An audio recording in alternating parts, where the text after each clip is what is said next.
My bread is currently thawing out right now, and I want to make myself a grilled cheese for dinner. So in the meantime, I'm going to be telling you guys about this webtoon comic that has better trans representation than Boyfriends, especially that one part. It's called The Prettiest Platypus. Now, I'm obviously, over-exaggerating for cool YouTuber intro. Wow! Guys, buzzword. But, I'm actually being serious when I say that this is a really good webtoon. It is one of, 2 webtoons, I think, that are genuinely perfect. It's really good. I highly recommend, again, reading it before watching this review. But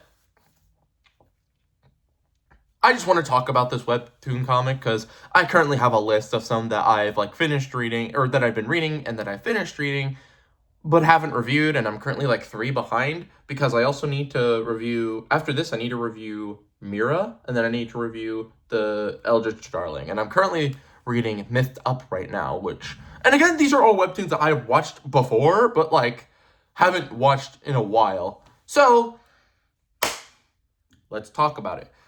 The Prettiest Platypus is pretty much this story about a guy named Leon, or sorry, not Leon. It's because I have this Resident Evil Requiem lanyard here, and from TwitchCon, and I remember having that, and I was just moving it when I was setting up my little setup and all that, so that's why I used it. But as I was saying, the Prettiest Platypus has this guy named Levi, and he meets these new people, and some things happen, and they give him some resources because they think that he might be transgender. They kind of push a little bit, but, this does get addressed in the comic from Levi himself, who's like, yo, you shouldn't have done that. But if you didn't do that, I wouldn't have found who I truly am, and I'll get into that in a bit. One of the resources that Levi goes over, the name is Levi goes over, is this children's book called The Prettiest Platypus. It's about this platypus who, has these spurs, and yes, they're like cowboy spurs, but it's a children's book. Lay off of her. But this platypus essentially has spurs, and male or female, they all have spurs. But then she starts getting jealous because her friends start to lose her spurs. And then, as more of her friends do that, more jealousy arises, and she comes to the conclusion, essentially, that, oh, I must be a male. And she's kind of sad about that. And then she meets this other platypus who wasn't born with spurs, but got spurs put on, and, is like a woman, or a guy, if I remember correctly. It's one of the... I'm trying to remember. I'm so sorry. Spurs on means guy. Spurs off means girl. So the platypus that the Prettiest Platypus met up with their spurs fell off, but then they put some new spurs on. It's and then the Prettiest Platypus is like, I feel confident in myself, and then becomes the Prettiest Platypus and is more confident in herself. It's obviously a trans allegory, if you couldn't tell. The platypus that he met, trans man. By the way, better trans man representation than at Goth Boyfriend, and also Caraway, which for Caraway it isn't saying much, but for Goth Boyfriend it kind of is saying a little bit. I'm also a little over-exaggerating, by the way, if you couldn't tell. I just don't like the trans representation in Boyfriends. Especially the trans woman representation. But that aside, I've already yapped about what I think of it in my Boyfriend's review, which if you haven't watched that, go watch that. But basically, Levi finishes his story and then realizes, oh my gosh, I'm transgender. So then the rest of the story kind of just details this, it kind of details Lily, who she now goes by, going about her journey as a transgender woman. And, and obviously you have some goods, some bads, some uglies, and I think how it's written is pretty well. And this is all mostly, if not all in part, to the creator of the webcomic, pretty much taking their life and making it into a webcomic. So it's not autobiographical, but it has a lot of autobiographical elements. It's very much like the characters and like some of the experiences are very much inspired by the author's own life. Refrainbow, take notes.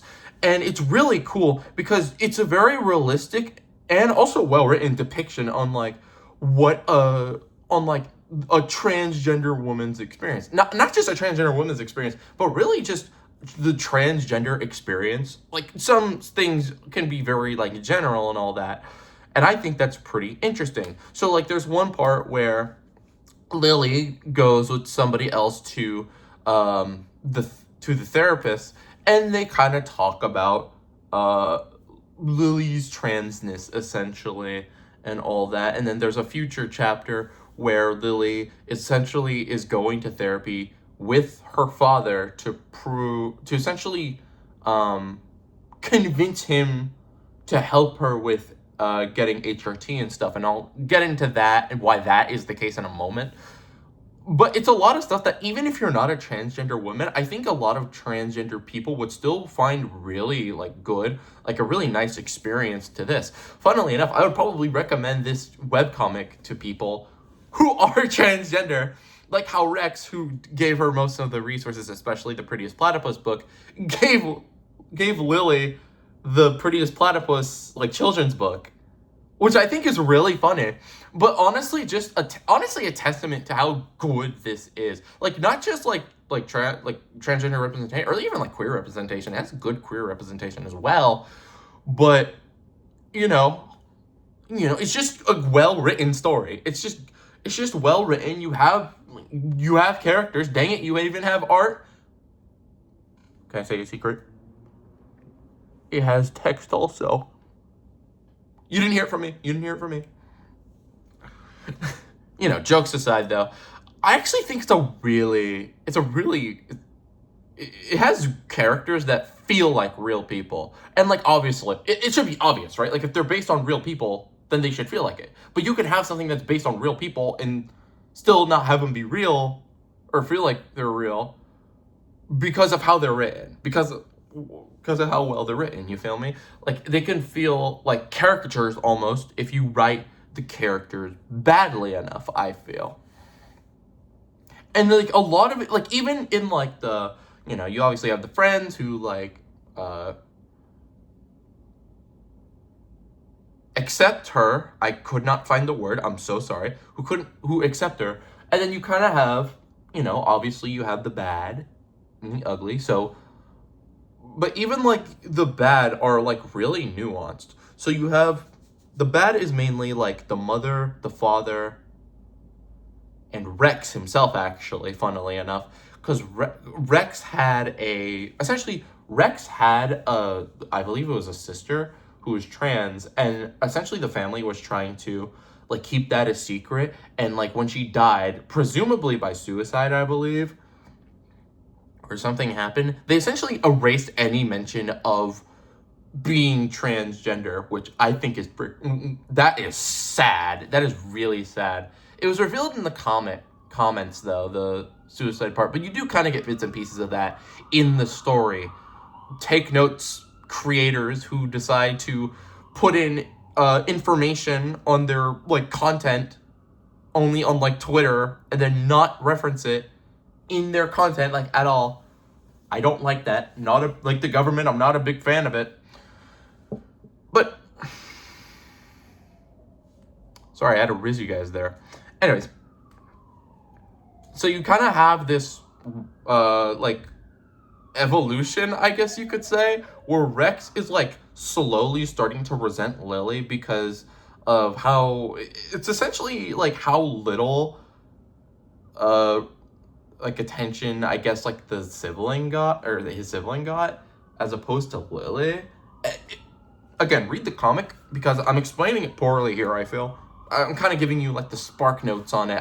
It's such a good story, and it's not even that long. It's 586 episodes as of recording this, but here's the thing about that. I know that sounds nothing. I know that sounds bad, but so it's not like a panel per chapter, but webtoon wise, it's one panel. So I'll actually give an example here. If we turn to boyfriends, right? Let's see if I can. Okay. So, you guys watching? You guys watching? This is a very good example. So, obviously, track 27. It's episode 27. So, obviously, you have like a bunch of these panels and all that. And so you keep going down, right? You know, you're reading it. Obviously, this is different from like the actual webtoon itself, but just bear with me. I'm using my phone to record this, and I don't feel like taking out my iPad. This, and then, you know, you have all of this. But like on webtoons, like each one of these pages would actually like scroll down and all that. Now imagine all of those panels, but on one singular page. So that like once you're done with it, so like you see all the panels here, and then like down here is where the next episode button would be. That's pretty much the comic. So pretty much the structure of all the comics, or most of it, sorry, because there's obviously some special cases, especially ones that aren't episodes but like Q&As and like bonus stuff. So it's, you know, 586 chapters, you know, it's still a lot. Like, don't get me wrong, it's still a lot, especially if you're like me, who likes to look at every single friggin' little detail. But it's very worth it. I think it's very worth it to go read, even if you're not trans. Like, I think you would just find this story enjoyable, even if you weren't transgender. And, you know, if you're a cis person or like somebody who doesn't really know about like the nuances and like the experience of like transgender people, I think this is a really nice comic to just look at and just like absorb and like look. Because I think this is a very general, like one all, like, you know, the two kind of like the spectrum of how people, the spectrum of transgender representation, I feel kind of, you know, pins the tail on the donkey and all that. Especially, like I said, with the bad people. Now, again, you have Rex. And I will say this. Rex does leave the comic, but not in the way you may think. It's not like Rex moved away. It's more like the comic creator, Platypus Pro, had to get rid of the character because of a lot of personal reasons. And, like, there was somebody that she, you know, a bad person that liked the character and I think was inspired by, and I think Platypus Pro like was inspired by that person to make that character, if I'm not mistaken. Like, pretty much some crazy stuff, like once you actually get to that point where there's a whole update, it's like a wall of text that's basically talking about the reason why she's getting rid of Rem. Oh my gosh, have I been saying Rex? Oh no! It's Rem! And I remember because of Rem from Deadlock. There's another character in the webcomic called Rem, where at some point Lily is trying to socially transition. Now, I'm just going to get this out the way in case you don't know. When it comes to transitioning, a lot of people don't know. For some reason, they just think the medical transition is the like definitive one, like that is transitioning right there. And while that is transitioning, it's not the only way to transition. So you have transitioning, but then you also have like, it's like a red-black tree if you're in computer science. So on the left side, you kind of have medical transitioning, which is like the obvious like top surgery, bottom surgery, type beat and all that. But then on the other side, you have like social transitioning, which is like, you know, if you're a trans woman, you may want to wear like a skirt or something. Sometimes, if you're a trans man, you may want to start wearing binders and all that. You know, it's stuff that makes you look more like the preferred gender you like. Now, I'm not like John Transgender, okay? I'm not Jane Transgender here. But it's just stuff that I have like learned from comics like these that do it well, but also just like my own research in general, because, you know, I question stuff all the friggin' time. But yeah, those are the differences. So Lily was trying to go out in like a dress for the first time in breast forms. What does she call them? She calls it something else. Oh, she calls it something. See, that's why you have to read the comics, so that you can remind me what she calls the boobs, the fake boobs. basically she's given fake boobs, and then she doesn't call them melons, but she calls it something else. So she wears those in like a dress, and she like puts her hair into like a little ponytail, and like then goes out. She gets like attacked by some guy trying to steal her purse, and then some guy named Rex comes to the rescue, and unfortunately, what happens is that it's really bad, and it's so bad, like the beating or like the whole situation, that the parents have to come get the children, because her older sister is also was there to like kind of stop or like kind of help her out and all that. Unfortunately, the parents had to get called, and then that is when one of my favorite chapters starts to arrive. Actually, one of my favorite couple of chapters, actually, because the parents in this webcomic are genuinely so interesting. They aren't just, boo, I hate transgender people. Like, no.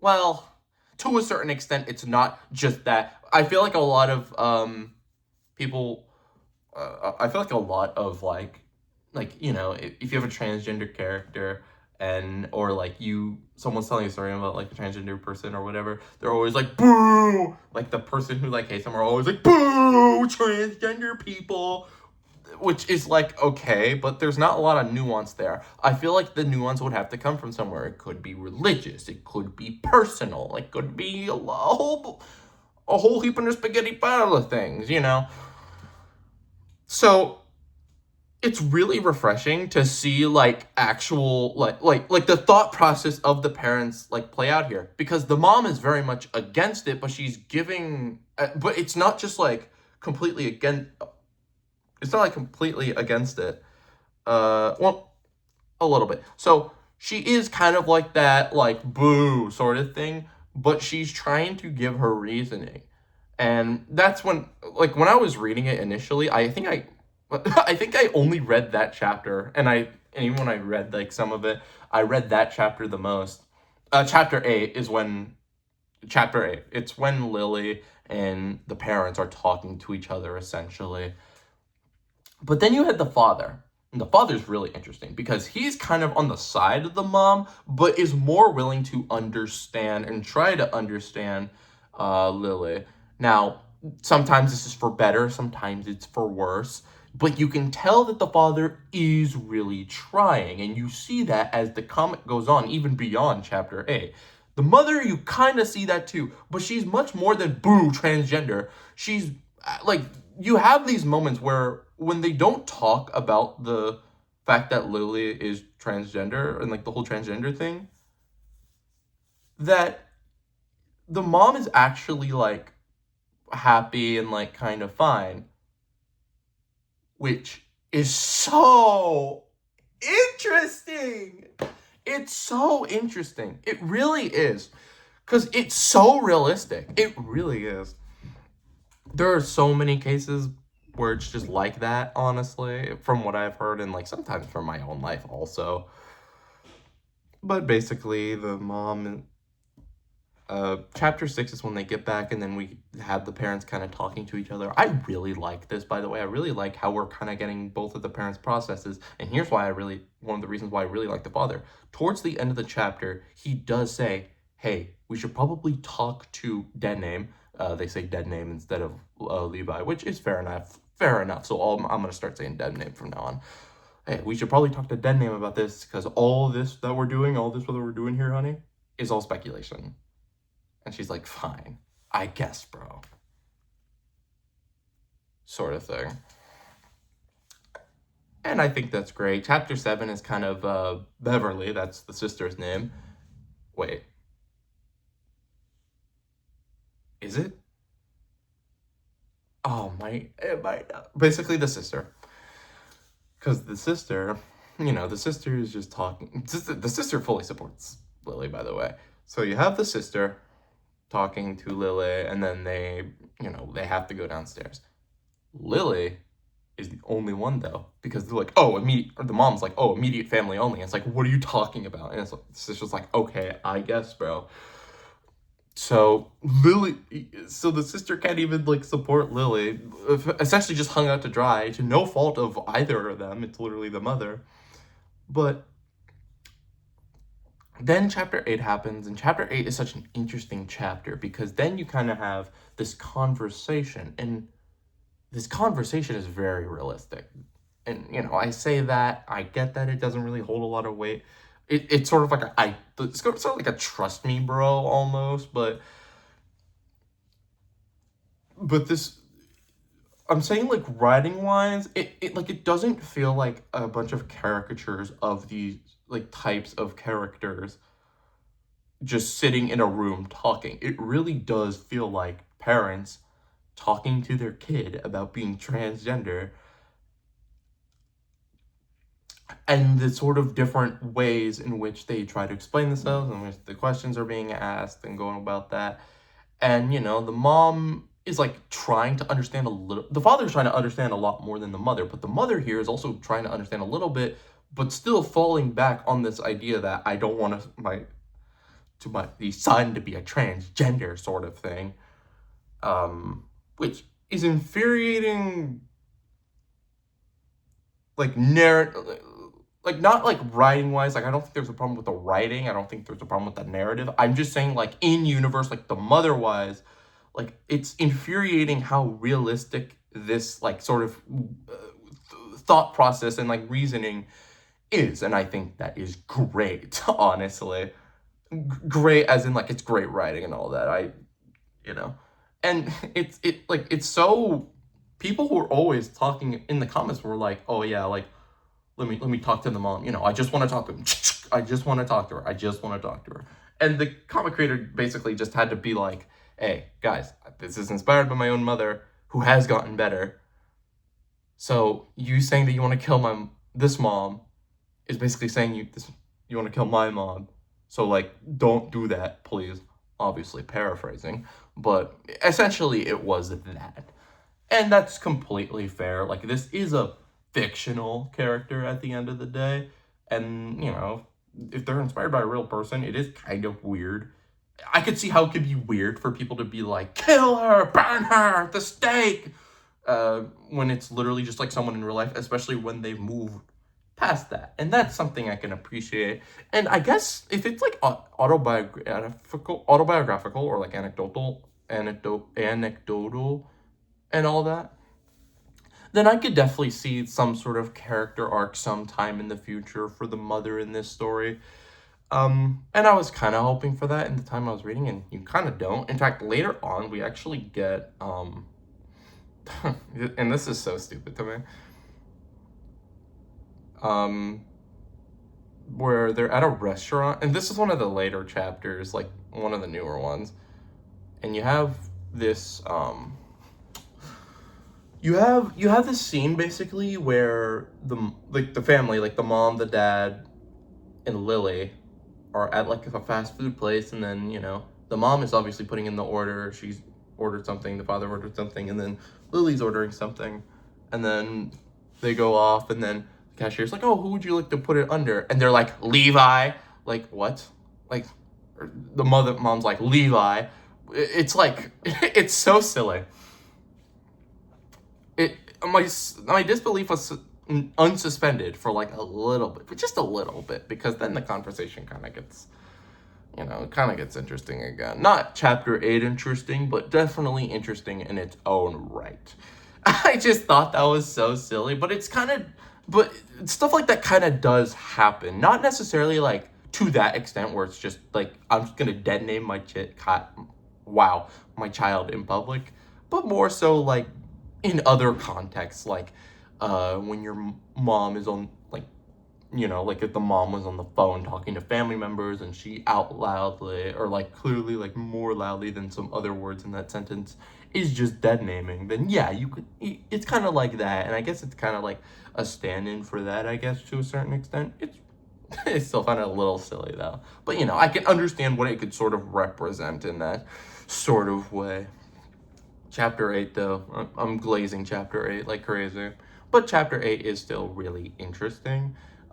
Especially with the father, because the father is actually trying to, even at this point, is trying to understand Lily, and, again, for better or for worse. So you have these moments where he's, like, clearly trying to, like, figure this whole thing out, and then there's other times where he's obviously, or it's obviously, like, like, there's a part where he's like, yeah, we're not gonna pay for, like, yeah, we're okay with you being a woman, but we're not gonna help you, like, actually transition, like, at all, like, medically. You're gonna have to pay for that yourself to prove it, which is kind of iffy, kind of iffy a little bit. I'm not gonna lie, but that's probably the worst.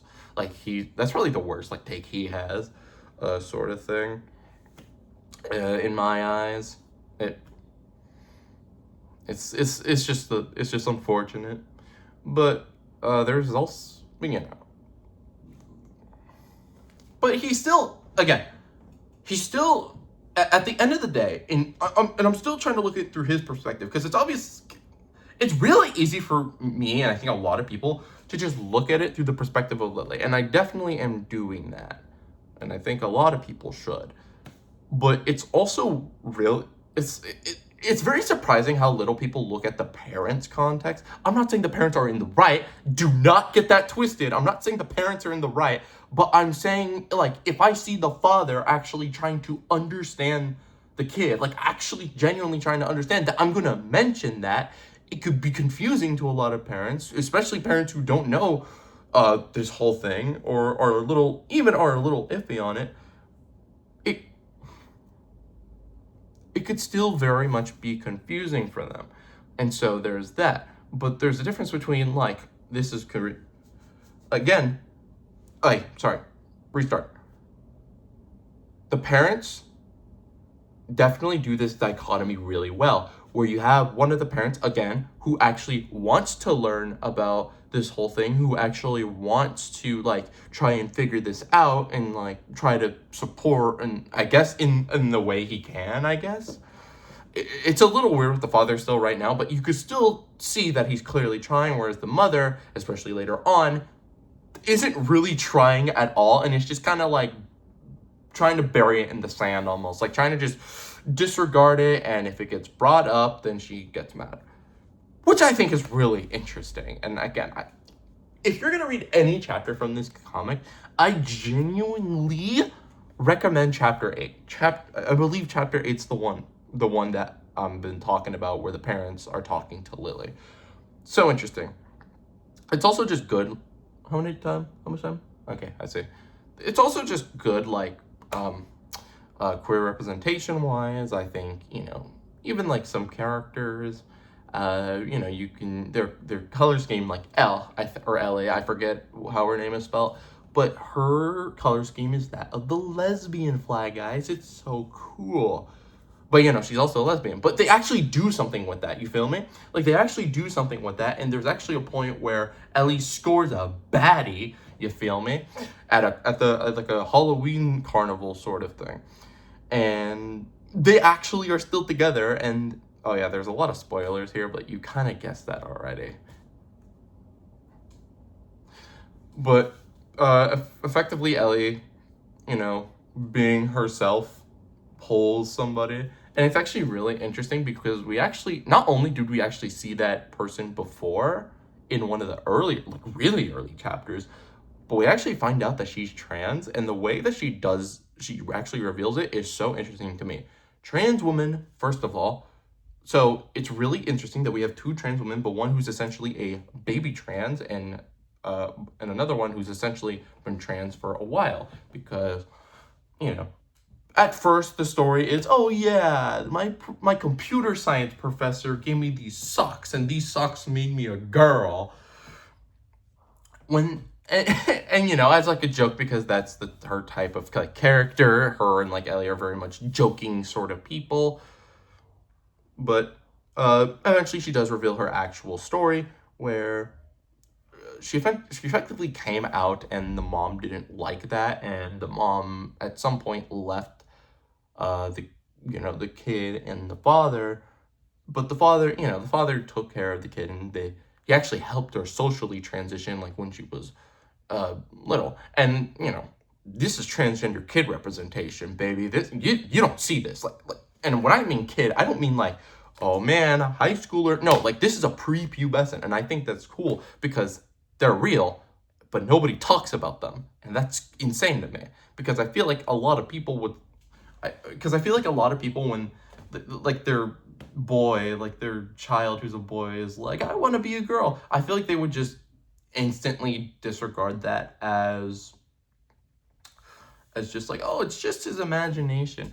When like I guess it could be, but for some people it really just is like that huge sign, you know, like Wile E. Coyote when he's about to like fall in like a large pit, where that, you know, that they are like trans. Right? Like again, I think you would need to be careful about that, like obviously, but you know, in the case of this story, it seemed, and a lot of people really, they like, you know, she actually like started socially transitioning and did, you know, and actually like enjoyed being a woman and, you know, is a woman. Like, and I think that's really cool. And then she had like HRT apparently at some point. I would assume, I don't remember when, I read it like months, not months ago, but a couple weeks ago. She got HRT and like does have boobs and stuff at like, they're like seniors in high school, by the way. So Lily at the beginning of the comic is like 17, but this other trans girl, I cannot remember her name for the life of me, is 18, I believe. But I think, if I remember correctly, she had been on HRT for a couple of years, which tells me like sophomore, maybe like freshman, sophomore year of high school is when she started taking it, which, okay, you know what, with parental permission makes a lot of sense to me, honestly. And they've been thinking about that for a while. So, you know, that makes so much sense. Okay, the point is that it makes sense. It makes a lot of sense. And so how they handled that was really nice, really good. And, you know, and they kind of hang out with that. And, you know, apparently when she told Lily about her being a trans woman, that was the first time Elle had realized that she was a trans woman. And there were even some doubts that they could continue the relationship, the trans girl and Elle and Ellie, because like she didn't feel like, I think she was like, she didn't feel really honest, and it felt like, you know, oh, I'm a guy, so to speak. And Ellie's like, no, you are a woman because I believe you are. No, that can't be. That sounds really like bad and sounds like really forceful, but I promise it's in much more of a nicer context than I'm putting it out to be. You have to believe me. But it's just kind of, but what I probably mean is that Ellie is reaffirming her girlfriend that she is a woman, and you know, and they have their first kiss. Both of their first kisses, which I thought was really funny, actually. And actually really sweet, honestly. And there's a lot of moments like that in the comic, especially with Lily, especially when Beverly, yeah, I think her name is Beverly, or B, as Lily calls her, they start to get together, and they actually do become girlfriend and girlfriend. And that's very sweet, and like that sort of evolution is really interesting to me. Also, because I have the most experience with this, neurodivergent representation. That's my girl right there. Yeah, awesome, man. It's honestly really like I'm not joking when I say this. Like, now they don't say what Lily is on the neurodivergency, like, or like if she has like autism or ADHD or whatever, but she does show a lot of signs of neurodivergency, and I think they say that at some point, that, and you know, there's some things, and I think it's done really well. Oh my gosh, like neurodivergent representation that doesn't infantilize the character. Hallelujah, praise be. My goodness, it's finally here. It's like, I'm like Great Uncle Ford when he has all 3 journals. I'm like, finally, I have it all. But yeah, I think I've yapped for long enough. I don't want to make this as long as the boyfriends one. You know, I have a lot more to say about that than this.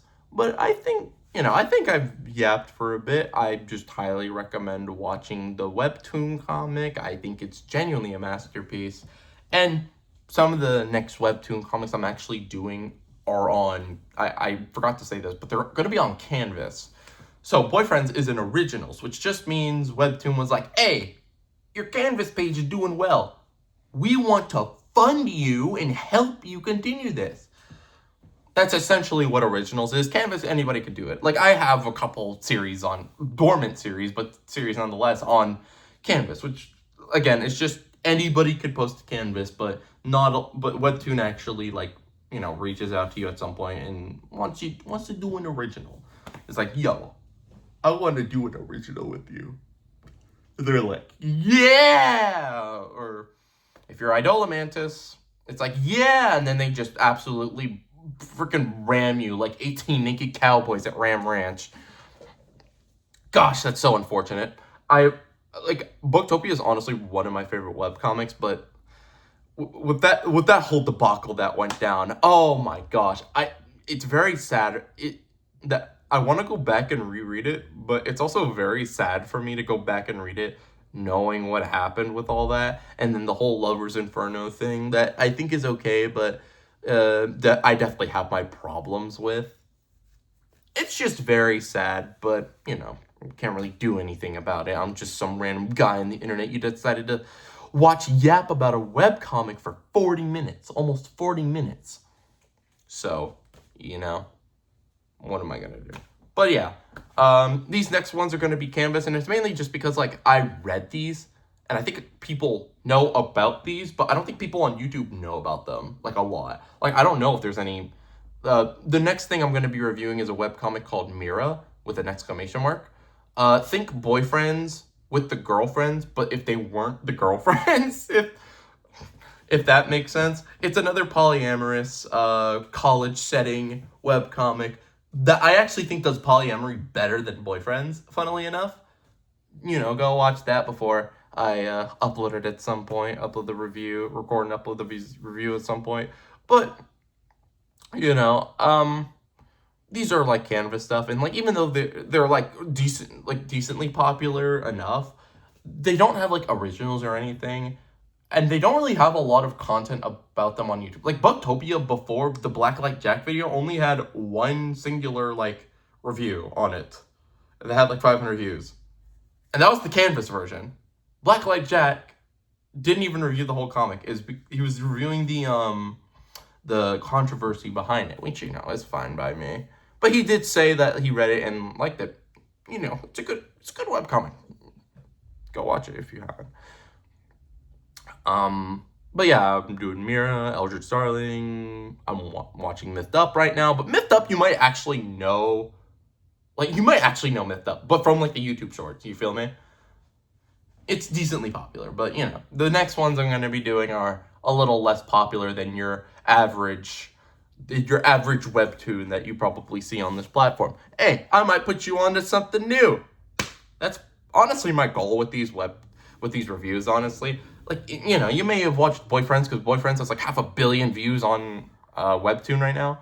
And is one of, and it was really popular just to hate on, like, 5 years ago, like half a decade ago at this point. But, if I could put a new comic on your radar, then I'll have done my job. I'm obviously not going to talk about every single facet about it, because 1, I can't remember it, and 2, even if I can't remember it, that'd be like hours long, and I already make hour-long videos. Like videos are really long for other, like, things, for, like, gaming videos. So, this is a little bit shorter. I'm sorry that your lunch break is about to be over, but I do have to end this video. I thank you guys for watching this, listening, or if this is on your second monitor, for listening to me yap about this. I, again, really hope you go check this out. I think Platypus Pro genuinely deserves all the love she can get, because this is a really good webtoon comic. Easily perfect in my eyes. But, you know, eye of the beholder type stuff. You might freaking hate it. Let me know. And, yeah, I hope you guys have a great rest of your day.